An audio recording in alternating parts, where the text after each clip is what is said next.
Welcome to The Explainer. Today, we're diving into a really massive shift. How professional services firms are breaking free from just selling hours and are now building intelligent, scalable systems. We're going to walk through the entire playbook, step by step. You know the feeling, right? For so many services firms, this is just the reality. That long discovery phase, crafting custom proposals, the constant risk of losing the bid, it puts you in that volatile feast or famine cycle. Well, today, we're exploring the strategy to escape that trap for good. Okay, so let's get right into it. First, we've got to understand the real limitations of that traditional services model. I mean, on the surface, it can look pretty profitable, but when you look closer, the foundations have some pretty serious cracks. Now, you look at these KPIs on paper and they seem solid. High utilization, great margins. This is the dashboard of a pretty well-run firm. But here's the catch. Every single one of these metrics is chained to human hours, and that creates a ceiling we're about to show you how to break through. Yeah, underneath those shiny KPIs, this is the reality. It's a business model that has constraints baked right in. Your revenue is literally capped by how many people you can hire and bill out. Growth is just one-to-one, sales are a roller coaster, and your profits are always under attack from scope creep and these high variable costs. So how do you actually break free from just trading your team's time for money? Well, the first, and I mean most critical step, is building a bridge away from that old model. And that bridge has a name. It's productization. It's all about bottling up your expertise.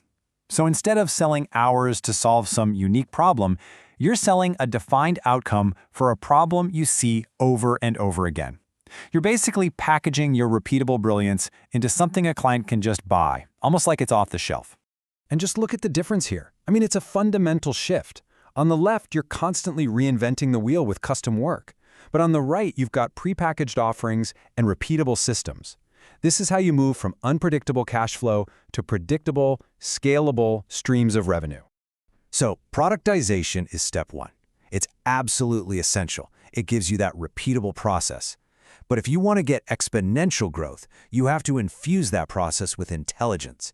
And that is the leap from a productized service to a true AI-first system. And this requires a completely different mindset. You see, in old-school software, success was all about outputs. How many new features did we ship? In an AI-first company, it's all about outcomes. How much better, how much smarter did our system get for the client? You stop asking what to build and start asking, what should our system learn? Now, at the very heart of this learning system is something called the data flywheel. Think of it as the engine of an AI-first company. The better the system works, the more people use it.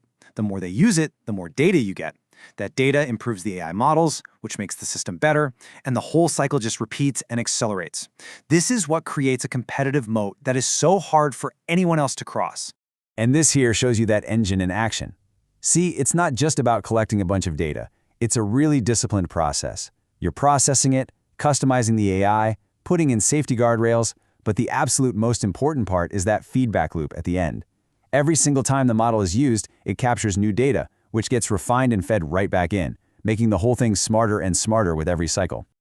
Okay, so you can't run this kind of new, intelligent system on an old, outdated operating model. It just won't work. You need a new structure, one that's specifically designed to handle two things at once, constantly exploring new ideas while also delivering incredibly reliable results.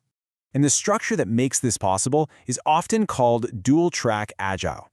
It's a model that smartly separates the learning work from the building work, but it keeps them really tightly connected.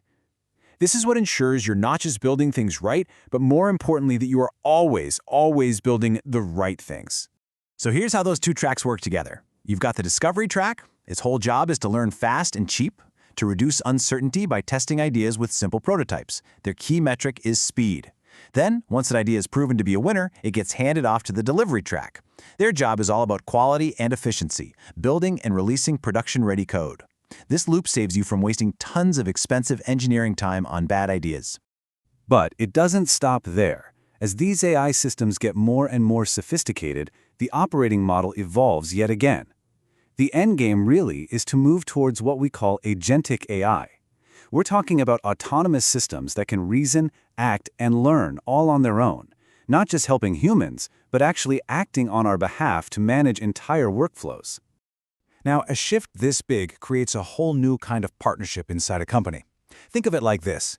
IT's job is to build and maintain the chassis of the car, the secure, reliable AI platform with all the data and safety features. This gives the business teams the freedom to be the designers. They use that shared platform to build and deploy their own agents that solve their own specific business problems. So, we've gone through this whole transformation from a simple services firm to an intelligent systems company. What's the payoff? What's the ultimate business impact? Well, the results are, honestly, they're pretty staggering. Get this. According to research from BCG, AI-native firms are already pulling in 25 to 35 times more revenue per employee than their traditional peers. That is the incredible power you unlock when you decouple your revenue from your headcount and you build a model that scales with data, not just with people. And this operational leverage also creates a huge improvement in profitability. By productizing your services and automating delivery with AI, you can absolutely crush those variable costs, driving them down from nearly 40% in some cases to as low as 15%. That's a massive boost to the bottom line. So the crucial point here is that you have fundamentally transformed your entire company. You've gone from a labor-based business that just sells time to an asset-based business that owns intelligence. You've built that deep competitive moat with your own data. You start getting the higher valuations of a software company. And best of all, you've built a system that gets smarter all by itself. This whole journey really shows the path to turning deep expertise from a bottleneck that holds you back into your most scalable asset. So the final question isn't really if this transformation is coming, it's how your business is going to adapt. And it leaves you with one thing to think about. Is your expertise an asset, or is it a bottleneck?